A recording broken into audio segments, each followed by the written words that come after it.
There is a man without whom Marcus Aurelius would have had no philosophy to live by, without whom Epictetus would have had no framework to teach from the chains of slavery, without whom Seneca would have had nothing to write in his letters, no language for suffering, no map through grief.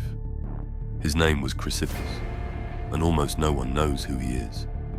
He wrote over 700 works, more than nearly any philosopher in the ancient world. Not a single one survived intact. He fought to save an entire school of thought from collapse, and in return, history handed his name to the footnotes. But here is what Chrysippus understood, what he lived, that most people will spend their entire lives avoiding. You do not do the work for the credit. You do it because it's right. And that is the most stoic sentence I have ever heard. Chrysippus was born around 279 BC in Soli, a small city on the southern coast of what is now Turkey. He did not begin as a philosopher. His first passion was running, long-distance running. And by some accounts, he was good at it. There is something almost too perfect about that. A man who would spend his entire life in relentless pursuit of truth, of arguments, of the exact right answer, beginning his story in literal pursuit, pushing his body until it had nothing left to give. At some point, Chrysippus left Soli and came to Athens, the city that birthed Western thought. And when he arrived, he walked through the doors of the Stoic school, founded by Zeno of Citium, now led by Cleanthes. He became Cleanthes' student.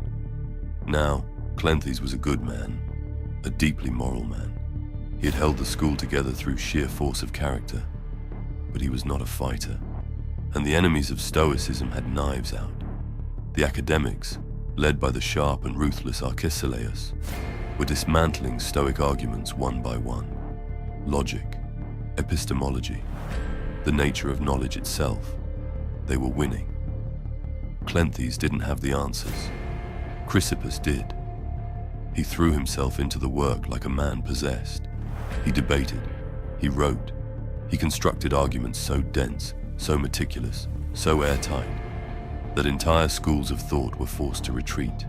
Ancient sources tell us he produced over 705 works, treatises on logic, on physics, on ethics, on the passions, on fate, on the nature of the gods. 705 works. For context, most celebrated philosophers of antiquity wrote dozens. A few wrote over 100. Chrysippus wrote 705. When Cleanthes died, Chrysippus became the third head of the Stoic school, and it was under his leadership that Stoicism was transformed. Not just a fragile philosophy held together by one man's faith, but a fully systematized worldview, with logic as its spine, ethics as its heart, and physics as its foundation. The ancient world knew exactly what had happened. They had a saying, passed between scholars, carved into memory. But for Chrysippus, there had been no Stoa, not Zeno. Chrysippus, he built the architecture. Everyone else, Marcus Aurelius, Epictetus, Seneca, they all just lived in the house. And then, by some accounts, he died laughing at a donkey eating figs. He reportedly offered the animal wine to wash the figs down, found his own joke unbearably funny, and laughed himself to death at around 73 years old. Even in his final moment, he refused to be tragic.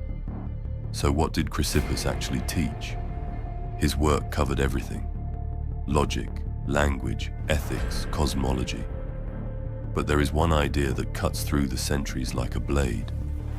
One idea that answers a question that has broken philosophers for 2,000 years.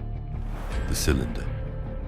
Chrysippus wanted to solve the hardest problem in Stoic philosophy, the problem of fate and free will. The Stoics believed in fate. They believed the universe is governed by logos, a rational, divine principle that weaves through all things, determining the course of events from the first moment to the last. Everything that happens, happens as it must. But if everything is fated, then how can we be responsible for our choices?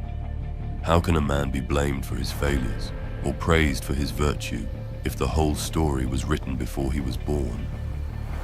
This is the question that has broken philosophers for centuries. Chrysippus answered it with a cylinder. Imagine a cylinder, a smooth, round object, sitting on a flat surface. Now imagine someone gives it a push. The push comes from outside. You didn't choose the push.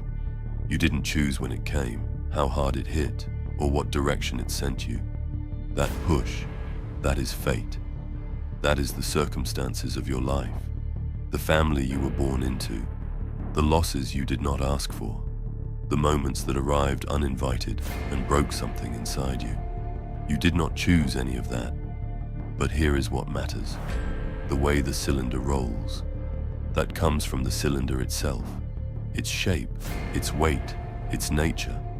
Fate gives the push, but you determine the response. A cylinder rolls smoothly, not because of the push, but because of what it is.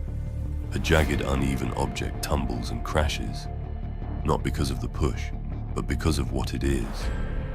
Chrysippus is saying something that most people will spend their whole lives trying not to hear. You cannot always choose what happens to you, but you can choose. Through years of deliberate practice, through reflection, through discipline, through choosing right when it costs you nothing, you can choose what kind of object you become. And when life pushes you, you will respond according to your nature. Not your mood, not your fear, not the voice in your head that tells you to collapse, according to the character you have built. Chrysippus also taught something that is often misunderstood about Stoicism. He did not believe in the suppression of all feeling. He made a distinction: the path, the destructive, consuming emotions, panic that paralyzes, rage that blinds, grief that swallows a man whole. These he called diseases of the soul, not because they feel bad, but because they destroy your ability to reason, to act, to be the cylinder you have shaped yourself to be. But in their place, he described something else: eupatheiai, the good emotions, joy, not the desperate, grasping pleasure-seeking of a man running from himself, but a deep, quiet satisfaction in living according to your values.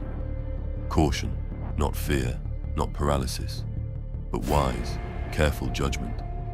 Wishing, not craving, not needing, but an open hand toward the future. The goal was never a man made of stone. The goal was a man made of something stronger than stone, something that bends without breaking, that feels without being destroyed by feeling. Here is what Chrysippus is telling you. Right now, in your life, today, you're going to get pushed. Maybe you already have. Maybe that's why you're here, watching this at an hour you should be sleeping, looking for something that makes the wait feel manageable. You do not get to choose the push, but you get to choose the cylinder. Most people live their entire lives in reaction. Something bad happens, they collapse. Something good happens, they become arrogant, careless, soft. They are entirely at the mercy of whatever comes next, shaped by every push, every wind, every cruel word from someone who doesn't even know them. Chrysippus says, that is a life lived without philosophy. Philosophy, real philosophy, not the kind you read once and post on Instagram, is the daily work of shaping yourself before the crisis arrives. It is asking every quiet morning, who am I becoming? It is choosing honesty when it costs you nothing, so that you'll still be honest when it costs you everything. It is practicing calm when life is easy, so that you'll have something to draw from when life is not.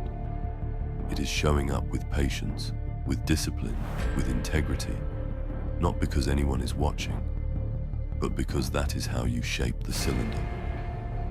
Because here is the truth that Chrysippus spent his life proving: you will not rise to the occasion. You will fall every time to the level of your preparation. The person you are when no one is watching. That is the person who shows up when everything is on the line.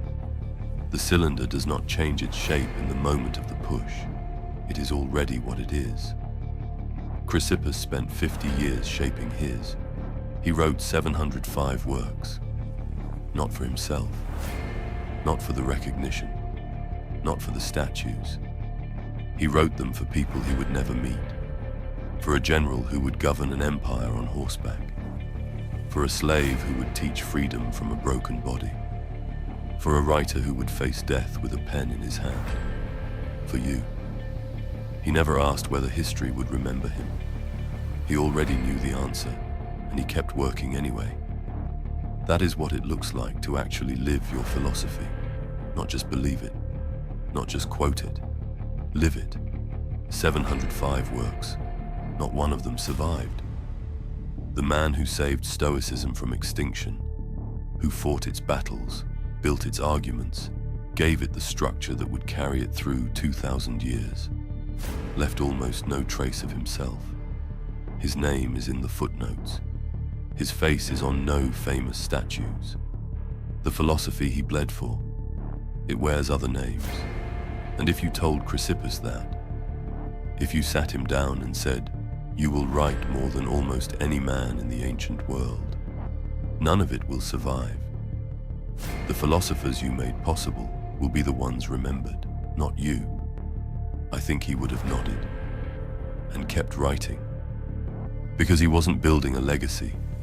He was building a cylinder, quietly, completely, without applause. The question, the only question Stoicism has ever really asked, is not what life will give you. It is not what you will be remembered for. It is who you are becoming in the moments when no one is watching, when the push hasn't come yet, when the world is quiet enough for you to hear yourself. If this video found you at the right moment, if Chrysippus said something tonight that you needed to hear, go to the comments right now and write one thing. I will not break. That is not a message to me. That is a promise to yourself. And tell this family, which Stoic should wear the next mask. Drop the name below. The philosopher with the most power behind their name is the one we cover next. If you're new here, this is what we do. Every week, one philosopher, one story, one lesson sharp enough to cut through everything the world throws at you. Subscribe, turn on notifications. Don't miss what's coming. Until next time, wear the mask.